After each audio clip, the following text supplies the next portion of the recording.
Este año se cumplen 5 años del acuerdo de paz con las FARC y por eso estamos hoy con el representante especial del secretario general y jefe de la misión de verificación de las Naciones Unidas en Colombia, Carlos Ruiz Massieu, quien desde el 2018, finales del 2018, asumió esta misión y tiene 25 años de experiencia en la función pública y en la diplomacia. Muchas gracias por aceptar nuestra invitación.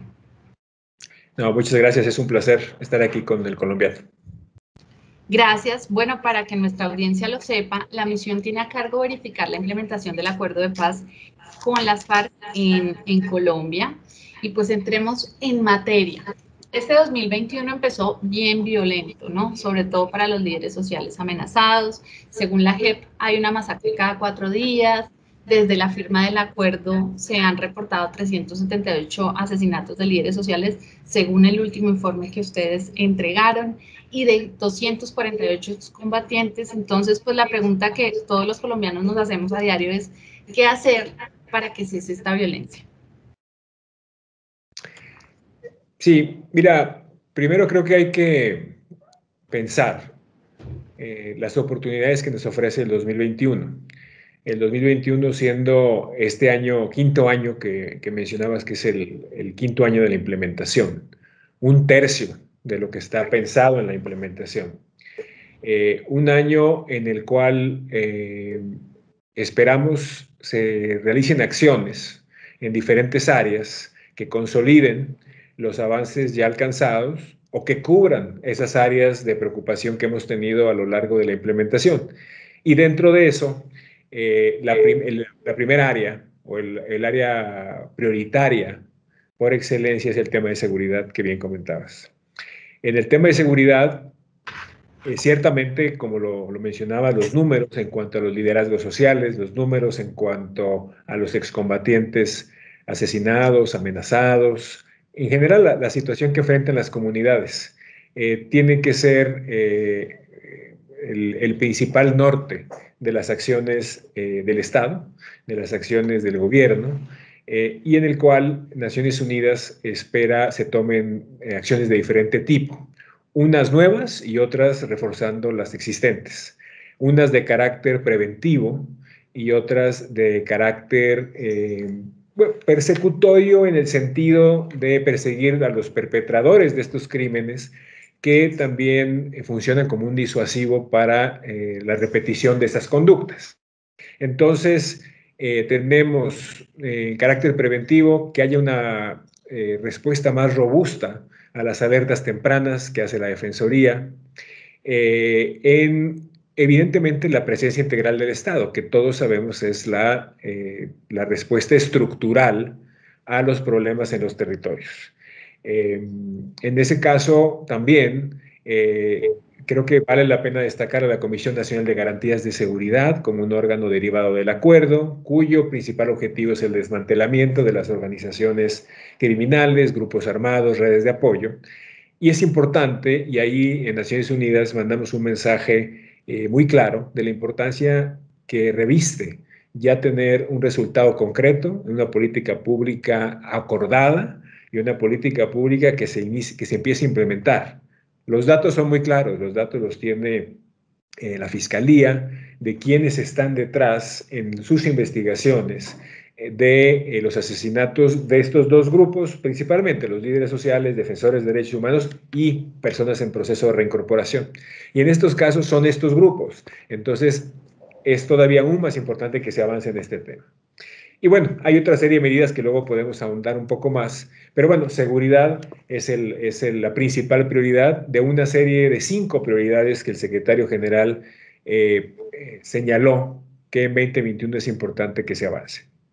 Sí, y a lo largo de esta entrevista vamos a ir andando en esas prioridades. Continuando un poco con este tema, pues está muy claro, porque también el informe lo evidencia, el 78% de los asesinatos de líderes sociales y defensores de los derechos humanos pues son en zonas rurales, ¿no? Y eso nos hace pensar en qué no hace posible que tengamos tal vez la captura de la judicialización de las personas que se necesitan. Entonces, en parte tendrá que ver un poco por el tema de la fuerza pública, que no tiene total acceso a estas zonas para poder ejecutar las capturas, pero también hay como una falencia en la capacidad judicial de estas zonas, que también está muy claro en el reporte. Entonces, en realidad la pregunta en últimas es, en la misión, ¿cómo calificaría las medidas que ha tomado el gobierno para enfrentar esta situación? Mira, hay medidas que ciertamente son importantes. Y ahora que tocabas el tema de la judicialización, que es extremadamente importante, es por ello que inclusive en este último informe señalamos la necesidad de tener más jueces especializados en estos temas de liderazgos sociales, y por qué no, también en especialización en los asesinatos de las personas en proceso de reincorporación. Y quizás hay que ahí explorar nuevas posibilidades. El hecho que, como bien lo apuntabas, se den esto en muchas áreas rurales. Quizás es importante pensar de manera creativa y ver si se requieren jueces que tengan algún tipo de movilidad, algún tipo de itinerancia, porque, bueno, los plazos para tener a personas capturadas, dado los derechos a los cuales todos los colombianos tienen de un determinado número de horas antes de fincar la responsabilidad, pues hacen pensar que quizás este tipo de aproximaciones sean importantes en el futuro, porque de otra manera se podrían poner en libertad las personas que son imputadas por estas conductas. Entonces, el gobierno, y es un tema que les reconocemos, está constantemente buscando medidas nuevas para proteger a excombatientes y a líderes sociales. Se lo reconocemos, le reconocemos la voluntad de encontrar respuestas, pero desafortunadamente lo que mide el éxito o no de estas respuestas y de estas medidas es la reducción y esperamos en algún momento la eliminación de los asesinatos a estos dos grupos y en general a la inseguridad que viven las comunidades. Entonces, lo apreciamos, pero al mismo tiempo necesitamos que los números se reduzcan y ojalá desaparezcan. Y hablando de números, pues como lo saben, las cuentas no dan por ningún lado, ¿no? Acá las cifras que tenemos, pues de las que yo he hablado, son las del informe y las de la ONU, pero cuando entramos a investigar nosotros como periodistas cuáles son las cifras, pues la verdad es que nos encontramos con las del gobierno, con las de la ONU, con las de las ONG, y bueno, ahora le está la propuesta del gobierno de unificarlas a través de la Fiscalía. ¿Usted cómo ve eso? Mire, el tema más relevante, yo creo que la Fiscalía tiene un papel de investigación y de determinación de las causas o los móviles de los asesinatos. Y en ese sentido es innegable que ellos tienen que determinar por qué matan a una persona, sea por su carácter de líder o su carácter o por alguna otra razón. Y eso tiene importancia en cuanto a la determinación última de si se asesinó a un líder social como tal o no. Y ese rol de la Fiscalía es innegable. Pero lo importante es que más que la unificación de las cifras, es que se atienda a todos los actos violentos y a todas a las personas que en este caso son asesinadas o amenazadas, con el fin de reducir los números, con el fin de evitar eso. Las cifras de Naciones Unidas que nosotros utilizamos, evidentemente siempre las hemos utilizado, son las cifras de nuestra Oficina de Derechos Humanos, ¿tá? Pero también la oficina ha reconocido que tiene una limitante, que es por el tema de la cobertura de la oficina en todo el territorio colombiano, es decir, no tiene esa cobertura.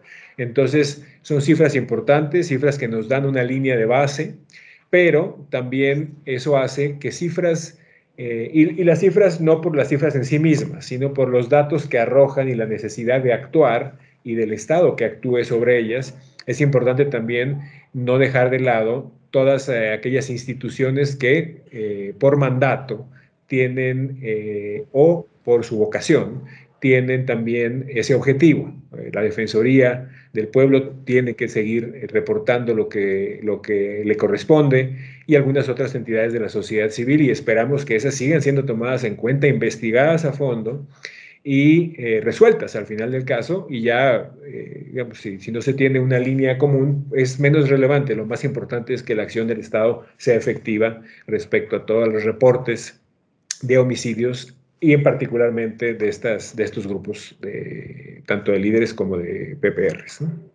Sí, por supuesto, súper entendido que lo importante es que no haya asesinatos. La cifra que varíe, pero en últimas lo importante es que deje de existir. Totalmente de acuerdo. Hay otro tema que empieza a sonar muchísimo y tiene que ver con las organizaciones de mujeres, que han expresado algunas inquietudes porque ellas dicen que los servicios y programas con enfoque de género dirigidos a las excombatientes son insuficientes. ¿Cuáles son esas problemáticas particulares que enfrentan las mujeres? Sí, nosotros, bueno, como se sabe en Colombia, pero es importante siempre recordarlo, uno de los elementos distintivos de este acuerdo es precisamente el importante número, yo diría un número apropiado de provisiones en materia de género. Es un acuerdo que tiene ese elemento innovador, pero que esperamos sea la base para acuerdos futuros. Pero bueno, hemos tenido también muchas veces algún tipo de lentitud en cuanto a la implementación en temas de género. Y tenemos muchos retos en diferentes áreas, en áreas de reincorporación, en áreas de seguridad. En todas hay avances, pero se sigue necesitando que haya un mayor empuje en la implementación. En áreas de reincorporación sigue habiendo la necesidad de que haya programas dirigidos precisamente para que las mujeres puedan seguir ejerciendo liderazgo en proyectos productivos, en iniciativas productivas, que es el deseo de gran número de las lideresas, digamos, o de las lideresas dentro del colectivo de excombatientes. Y para ello se tiene que tomar una serie de medidas, muchas veces, inclusive en sectores del cuidado de niños, para que eso pueda habilitarles esa posibilidad, porque en esos casos se ha vuelto a la costumbre de que sean las mamás quienes cuiden a los niños, y entonces eso les impide desarrollar todo el potencial, y muchos sabemos que en muchos casos la dirección y el liderazgo de la mujer en esos proyectos, en datos, son muchas veces mucho más exitosos que a veces los liderados por hombres también, no solamente por su derecho, sino también por efectividad. Y en temas de seguridad, también hemos visto desafortunadamente que algunas de las lideresas sociales, que algunas de las defensoras de derechos humanos, también el hecho de ser mujeres les agrega un riesgo adicional y las pone en peligro adicional. Entonces, programas dirigidos especialmente para la protección de lideresas y de defensoras son sumamente relevantes. Y si bien existen ya programas aprobados, a veces nos hemos quedado cortos, a veces en los planes de acción, o a veces en los recursos, o a veces en la implementación. Entonces, las plataformas con las cuales tengo la fortuna de tener interacciones regulares, tratamos siempre de visibilizar esa situación para que se pueda procurar una implementación mucho más ágil y mucho más efectiva, ¿no? Ok, escuchándolo hablamos de los muchos retos que hay. Acá estamos hablando del reto de las mujeres, del reto de la reincorporación, y efectivamente son como muchos frentes al mismo tiempo. Se reconoce el esfuerzo que ha hecho el gobierno, pero no sé si tiene que ver algo con el tema de la coordinación, y ahí quisiera preguntar por el COMPES 39 y 31. ¿Eso ayudaría, no ayudaría? ¿En qué va? O sí, mira, todos los instrumentos que ayuden a la coordinación, pues realmente sí que tienen un efecto positivo en la implementación. Pero los retos son múltiples. Sí hay unos de coordinación, pero hay unos también de enfocar las energías en las áreas que consideramos más relevantes para la consolidación de lo que se tiene, de lo que se ha logrado históricamente, que también ha habido muchos logros, y lograr poco a poco la irreversibilidad de los logros del acuerdo, que esto ya camine hacia adelante. Y por ello, y ahí vuelvo otra vez a la referencia al informe, nosotros señalamos 5 áreas, ¿no? Las 5 áreas que consideramos el secretario general y yo como jefe de misión, las más relevantes. pero también no son necesariamente excluyentes de otras, pero son donde quisimos enfocar porque tenemos que consolidar lo logrado, pensando que todavía nos van a quedar 10 años y que las futuras administraciones, los futuros gobiernos colombianos seguirán teniendo que avanzar en otras áreas. Y ahí hay retos de coordinación que algunos instrumentos tratan de resolver, pero también hay otros de áreas que no se ha avanzado mucho, también en áreas de recursos presupuestarios que son importantes para el éxito de ciertos programas, para el territorio. Y bueno, hay una serie de elementos que creo que nosotros lanzamos esto hacia adelante, pero es un documento vivo en el sentido que tanto gobierno como FARC, como signatarios, pero también otras partes, sociedad civil, puede seguir nutriendo para garantizar sea un año de efectiva implementación. En ese documento me parece que era muy importante el tema de la presencia del Estado en determinadas zonas, ¿no es verdad? Era como uno de los factores que yo vi presente en toda la lectura del documento, ¿verdad? Y lo traigo a colación porque justamente estamos en una situación muy complicada en Ituango. Lo sabes, estamos frente a un desplazamiento que bien contadas mal, son 250 personas preliminares, pues según el censo preliminar del gobierno. Y sabemos que esta zona también ha sido una zona muy complicada porque incluso los reincorporados de las antiguas FARC pues, tuvieron que abandonar el espacio territorial de capacitación y reincorporación el año pasado por el riesgo de la zona. Sabemos que esta es una ruta estratégica de rentas ilegales en la que se pelean las bandas del Clan del Golfo, los caparros, las disidencias del antiguo Frente 18. Entonces, sabemos que es una zona muy complicada. ¿Qué perspectiva o cómo ve la misión específicamente en esta zona? Sí, es un muy buen ejemplo de presencia integral o de falta de presencia integral del Estado, como bien lo apuntas. Nosotros creemos que de cara al futuro inclusive, porque si bien ya el movimiento de los excombatientes se dio hacia otras áreas de común acuerdo, finalmente también es importante recordar que el hecho de haber un ETCR ahí representaba esa primera entrada del Estado a ese territorio, o por lo menos una entrada mucho mayor a la que existía.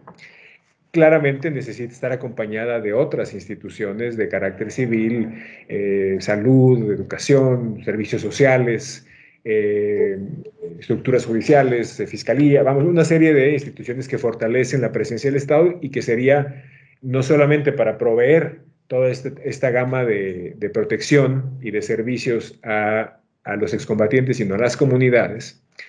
Y la partida hacia otro lugar más allá de la decisión que se haya tomado de manera colectiva, que es como se deben tomar esas decisiones, finalmente también es muy negativo para una comunidad así, entonces perder lo que ya se tenía y ya dejar de aspirar a que esa presencia pueda estar en esa zona. Entonces, inclusive hemos abogado porque tanto los PPRs que se quedan ahí, como las comunidades no pueden perder lo ganado. Por el contrario, debería de seguirse fortaleciendo la presencia del Estado ahí. Entonces, si bien reconocemos que puede haber una intención de seguirles buscando, por ejemplo, los PPRs algún predio o alguna otra para quedarse en ese lugar, pues no se puede quedar ahí. Debe de haber muchas más decisiones y acciones que realmente se siga avanzando esa presencia integral, porque de lo contrario es nada más abandonar esa zona y llegar a otra zona donde van a estar más protegidos, pero entonces el futuro de Ituango queda muy débil, ¿no? Entonces esperamos que eso se pueda recobrar y que no se abandone, ¿no? Sí, en parte todo esto tiene que ver con los grupos armados ilegales, pues obviamente y las organizaciones criminales y sus redes de apoyo, pues que ahí realmente es donde el Estado pues se queda a veces corto, ¿no? Y ahí hay una parte que tiene que ver con la elaboración de una política pública para el desmantelamiento justamente de estos grupos armados, ¿cierto? Eso estaría como a cargo de la Comisión Nacional de Garantías de Seguridad, si no estoy mal. Y la pregunta que hago es, ¿por qué sigue siendo este un pendiente? ¿Qué falta para que se pueda realmente implementar o llegar a esa política? Sí, nosotros hemos reconocido, se han realizado alrededor de 5 reuniones de la Comisión de Garantías.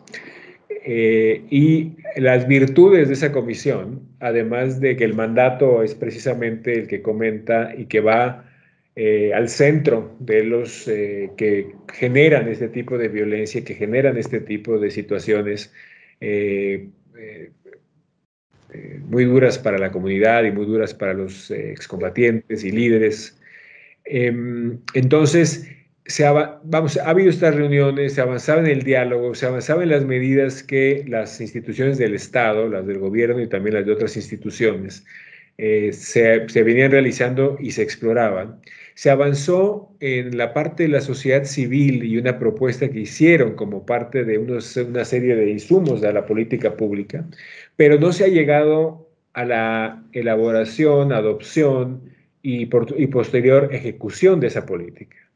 Y eso es lo que, eso falta, eso es una tarea pendiente muy importante porque, como decíamos anteriormente, va al centro a tratar de resolver el problema de raíz.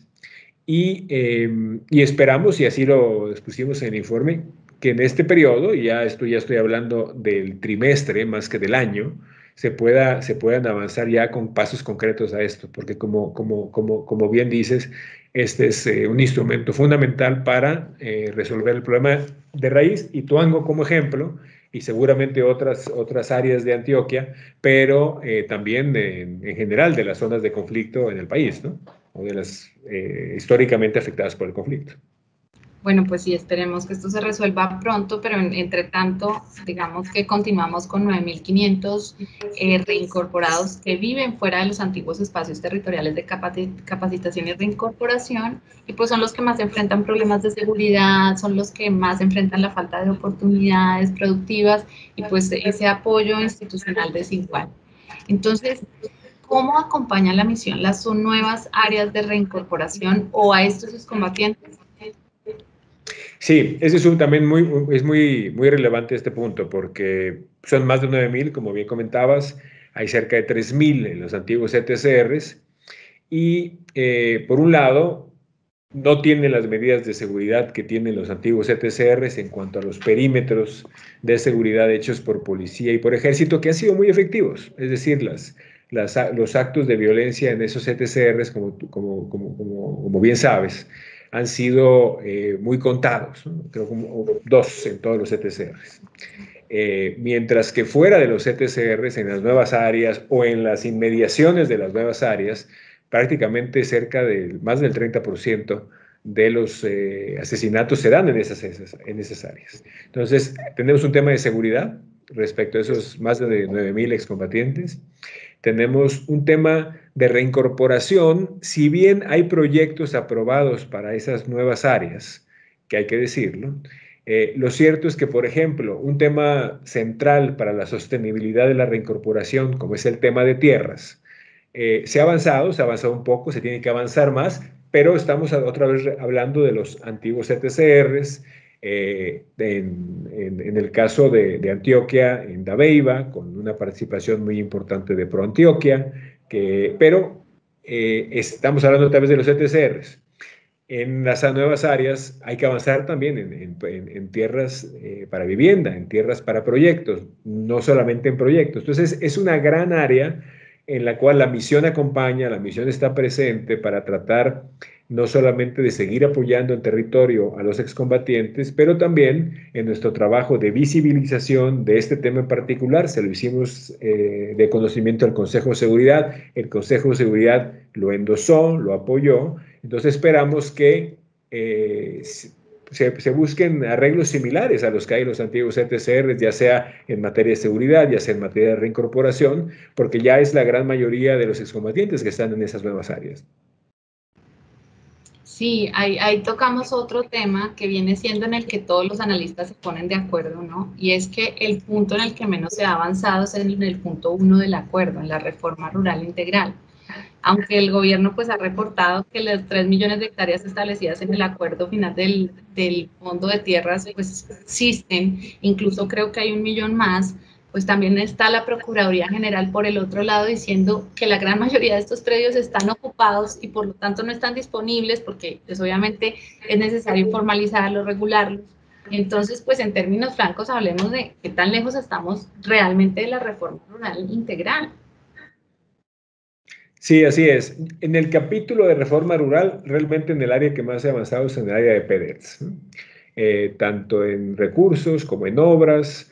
Si bien no hay todavía mucho por hacer en estas mismas áreas de recursos y obras, pero también en cuanto a la continua participación de las comunidades, que es un elemento fundamental en la concepción de los PEDETs y probablemente en la interconexión con otros apartados del acuerdo, como la reincorporación, etcétera, es el área que más avanza.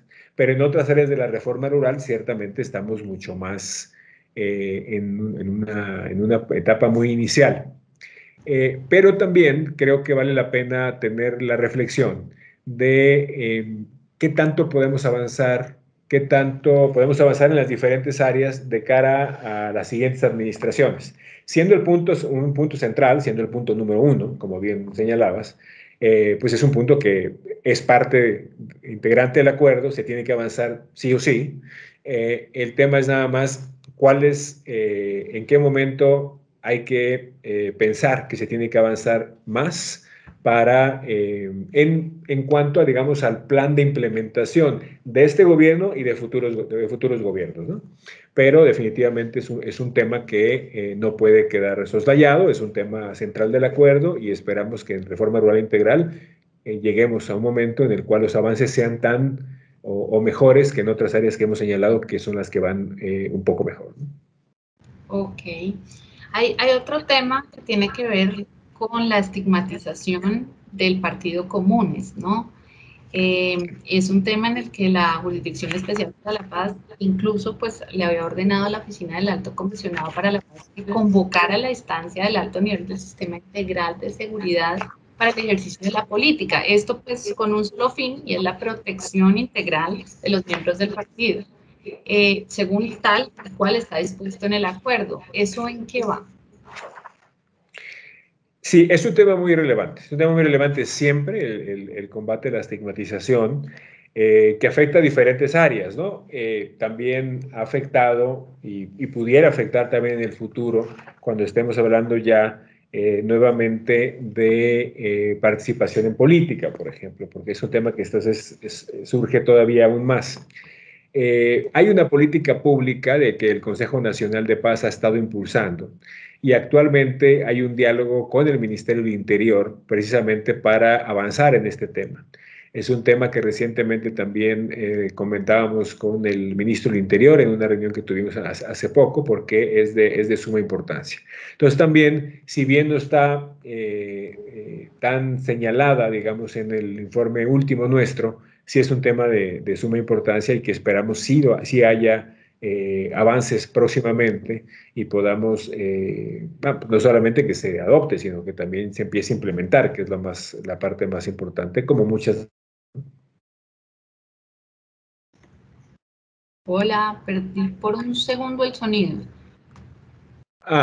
No, no sé si alcanzaste a escuchar toda la respuesta. Básicamente, que hay una discusión actual entre el Consejo Nacional de Paz y el Ministerio del Interior que esperamos derive en una rápida adopción de esta política pública contra la estigmatización y sobre todo que derivado de ello, luego la implementación se haga también de manera expedita, porque también en ocasiones avanzamos en algunos acuerdos, en alguna elaboración de documentos, en alguna elaboración de decisiones públicas y se quedan desafortunadamente esperando planes de acción, recursos, etcétera, ¿no?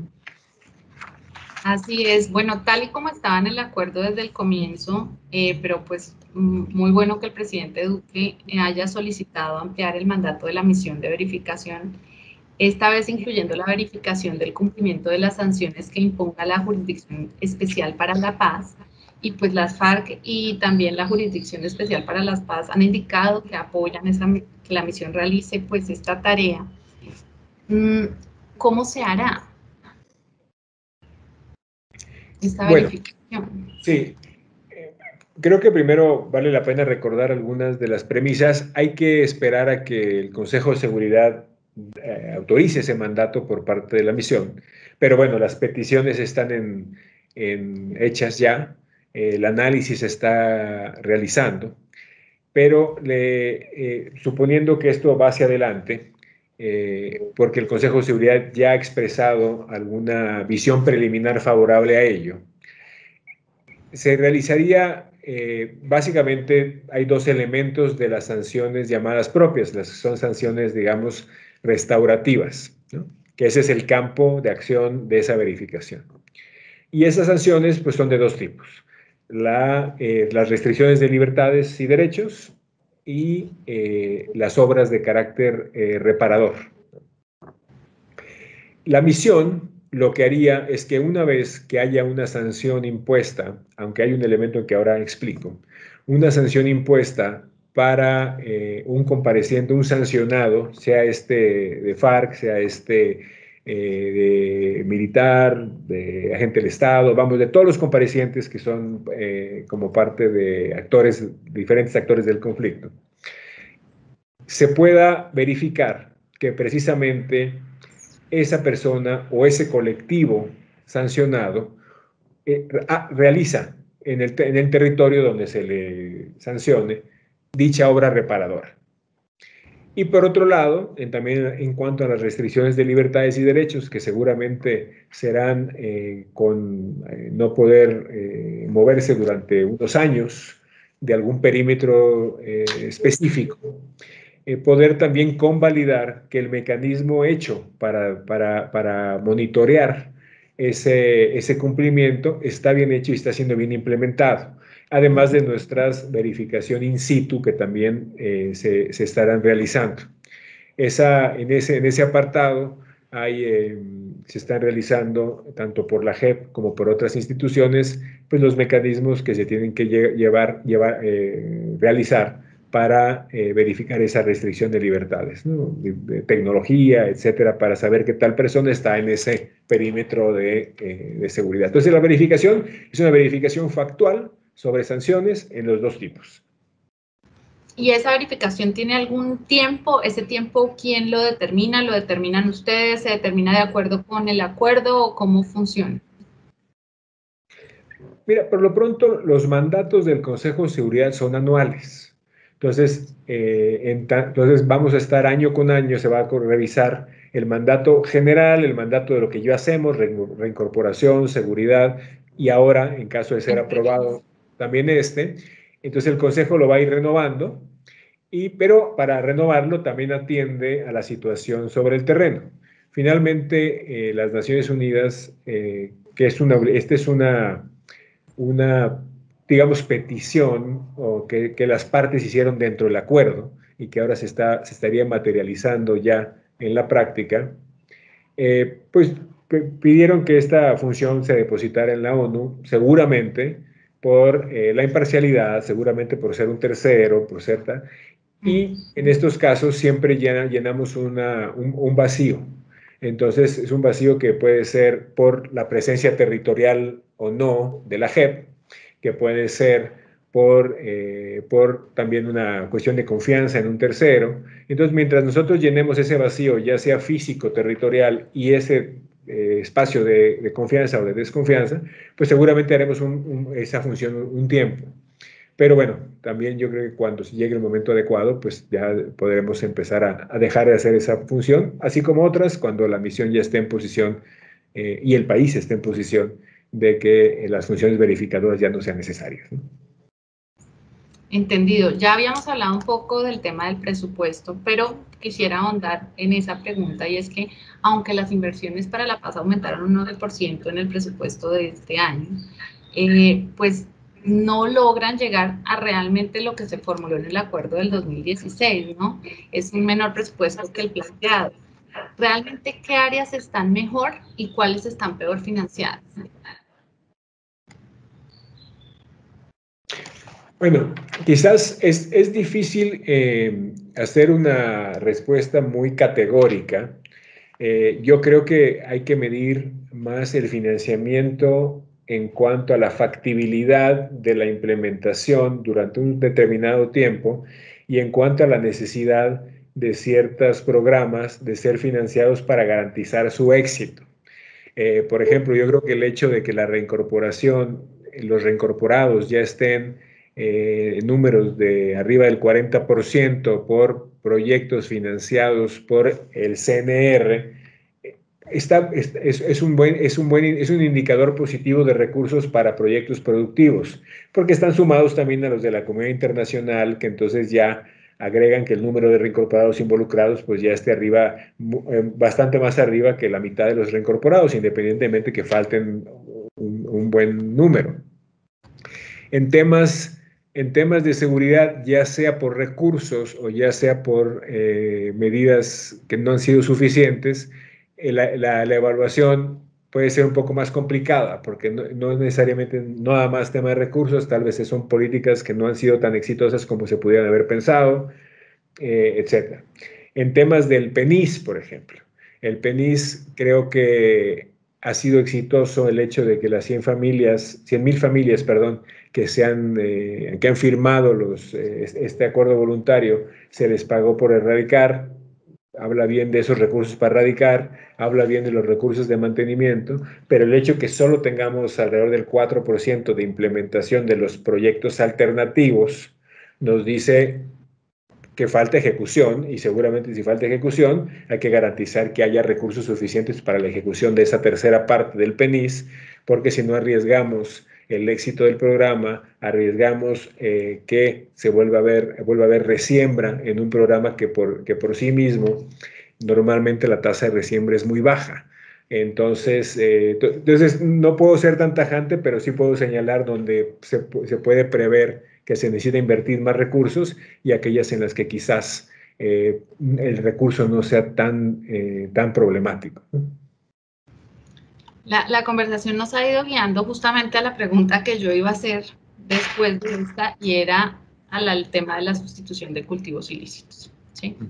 Efectivamente, estuve revisando los números, las cifras, y según el Programa Nacional Integral de Sustitución de Cultivos de Uso Ilícito, pues realmente la implementación en los 56 municipios, lo que dice de la tasa de cumplimiento es bastante interesante, ¿no? Porque parece que las familias participantes son 97% y la tasa de resiembra, como un poco lo mencionaba hace un segundo, es de 0,2%, que es muy baja.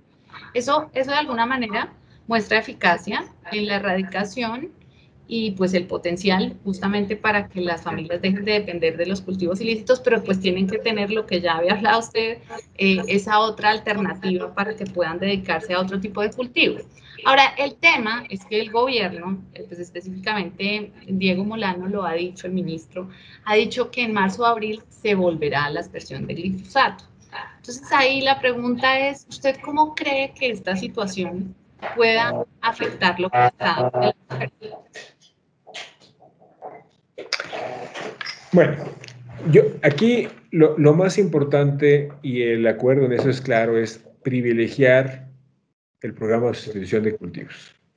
Y creo que los números que ahora comentábamos son muy claros. Es un programa que es efectivo, y si vinculas la efectividad como la tasa de resiembra, por ejemplo, ahí menos del 1%, la cifra inclusive que comentabas es mucho menor todavía que el 1%, mientras que la tasa de resiembra, por ejemplo, para erradicación forzada, es arriba del 40%. Entonces, te ilustra mucho las bondades del programa de sustitución de cultivos. Y entonces, para nosotros, más allá de que uno puede entender que el problema de los cultivos ilícitos pueda, a juicio del gobierno, requerir otras medidas, es el énfasis en hacer uso y garantizar la efectividad, porque esa tasa tan baja la vamos a mantener si el programa acaba siendo finalizado y con recursos adecuados para darle a las familias una manera de sustentarse. Recordamos que también estas familias, y hay programas para protegerlos, pero estas familias muchas veces entran en riesgos muy importantes por los actores que no les interesa que se erradiquen los cultivos. Entonces son familias que tienen una expectativa de una vida alternativa, pero que hay que cumplirles. Y además es unas familias que hay que cumplirles porque se les prometió, pero también hay que cumplirles porque muchas veces están en riesgo por haber entrado a este programa y hay que, entonces doblemente hay que cumplirles. Entonces, ese es el énfasis que hay que seguir manejando y aparte hay a veces mucha información de que la parte de erradicación no voluntaria, pues genera claramente a veces en muchos lugares conflictividad social, ¿no? Entonces, creo que hay muchas razones por las cuales privilegiar el programa voluntario, aunque el Estado pueda considerar otras vías para combatir un problema que es muy complicado, que es el problema del cultivo ilícito. Sí, bueno, entremos a Antioquia y cuénteme un poco cómo va la implementación, si está viendo pues en Mutatá, Dabeiba, comparado con otras regiones del país. ¿Me puedes repetir? Porque me distraje aquí con temas de tiempos. No, ya. 2 preguntas más y terminamos, ¿puede ser? Sí, claro, adelante. Bueno, no, pues la que estaba diciendo es un poco para entrar o terminar, digamos, con Antioquia, y es cómo va la implementación en Mutatá, en Dabeiba, comparado con otras regiones del país. Sí, bueno, en Antioquia tenemos yo creo que tenemos creo que ejemplos de éxito y ejemplos de situaciones que han sido más complejas o que son complejas en general, ¿no? Tenemos, bueno, en materia de seguridad, pues sabemos que de los PPRs asesinados desde la firma del acuerdo, alrededor de 27, no alrededor de 27, 27 han sido asesinados desde la firma. También, por ejemplo, ahora que al principio de esta entrevista que comentabas el inicio del año, también pues tuvimos un desafortunado también asesinato de Yolanda Zaval, de una mujer de 22 años y su hermana, creo que prácticamente el primero del año. Entonces, tenemos esto en la plancha, por ejemplo, ¿no? Entonces tenemos como muchas situaciones en el departamento que son muy complicadas, que siguen siendo también ilustrativas de la necesidad de fortalecer, por ejemplo, temas de seguridad, particularmente en la región. Dabeiba, por ejemplo, Llano Grande, todo lo que se ha logrado ahí, el compromiso del sector privado con esta generosa actividad que ha hecho ProAntioquia, y otros, y vamos acompañados a veces por los gobiernos departamentales, con la ayuda del gobierno central, etcétera, pues son, creo, situaciones que nos dan gusto, y nos da gusto porque la respuesta finalmente, o sea, Antioquia nos da muchos ejemplos de que la respuesta y la implementación de paz requiere muchos actores. Requiere al gobierno central, requiere al departamento, requiere al sector privado, a la sociedad civil, a los PPRs, a FARC, a todos. Y esos ejemplos de Antioquia son muy positivos y siempre hay que destacarlos. Y destacar porque Antioquia siempre ha sido, en estos casos, o en muchos casos, punta de lanza, y estos son ejemplos positivos. Pero bueno, el caso de Ituango, que también comentábamos, probablemente es el caso contrario, un caso en el cual no podemos, no se pudo lograr la consolidación ahí, por una serie de razones se tuvo que ir el colectivo, sí, con acuerdo, pero finalmente es una partida de un espacio y una afectación a ellos y a la comunidad que se queda. Lo de Mutatá, bueno, ayuda a hacer este espacio de recepción. Creo que ayuda el hecho de que también haya esta promesa de adjudicación, bueno, de compra y luego de adjudicación del predio para que puedan residir más de 65 excombatientes. Entonces, bueno, Antioquia tiene estos claroscuros que creo que representan los claroscuros que tiene la implementación. Hay zonas claramente que están mucho peor en cuanto a que no tienen estas historias de éxito o se están reduciendo. Y hay zonas que también en alguna medida siguen siendo exitosas y todavía no tenemos afortunadamente tantos temas de seguridad, por ejemplo, en el Tolima, no obstante que también ya empezamos a tener mayores problemas. Pero bueno, Antioquia creo que es un buen ejemplo de eso, ¿no? De ese prisma, digamos, de éxitos, de riesgos y de fracasos, ¿no? Entonces, creo que, pero sigue siendo un departamento en el cual históricamente ha sido muy importante, sigue siendo importante y se tienen que seguir invirtiendo recursos, se tienen que seguir invirtiendo acciones y donde seguramente también de cara al futuro en temas de reconciliación, en temas de justicia transicional, pues será también un tema, una región muy relevante donde la misión misma tendrá que pasar un buen tiempo para también verificar que haya primeramente esas obras reparadoras, la ejecución de las sanciones y sobre todo una región en la cual esperamos también sea ejemplo, que lo ha sido también en este transcurso, en este trayecto de pasos hacia la reconciliación entre diferentes sectores de la población y que sea también un ejemplo de esa reconciliación para Colombia en general, ¿no? Y la despedida, la última pregunta, lo garantizo, es ¿qué perspectivas le ve a la consolidación real de la paz en Colombia? Yo soy optimista. Soy optimista. Creo que es normal, primero, en estos procesos largos de implementación, las situaciones de crisis, las situaciones positivas de implementación, es normal ya cuando entramos a los temas de justicia transicional, a los temas que son la base para la reconciliación, es normal que al resurgir viejas heridas, al resurgir historias muy duras para grandes sectores de la población, grandes sectores de la sociedad, haya momentos no solo de crisis, sino otra vez de encono, otra vez de rabia, de situaciones muy complejas en las cuales uno no puede sino estar muy consciente de esas situaciones y de la situación que pasan las víctimas, que están siempre en el centro de nuestra atención y en el centro del acuerdo, pero son normales. Yo creo que el primer paso para poder perdonar, para poder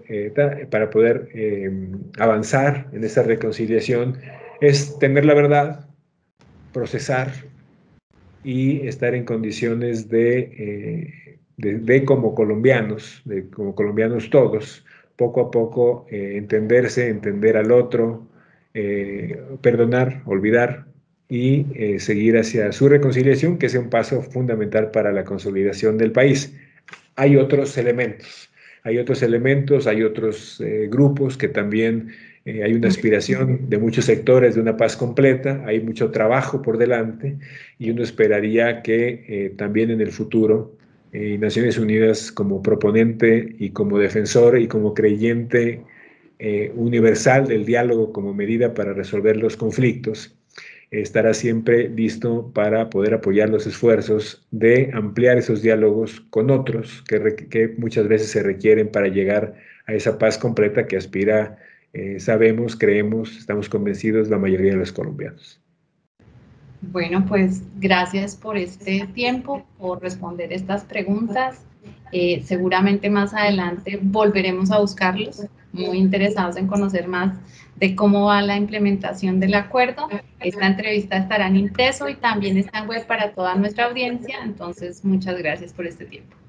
No, muchas gracias a ti, encantado de estar siempre con el colombiano y estaré siempre listo para responder las preguntas, para llegar a todo el departamento, inclusive a más cobertura que tiene a nivel nacional y pues siempre a la orden.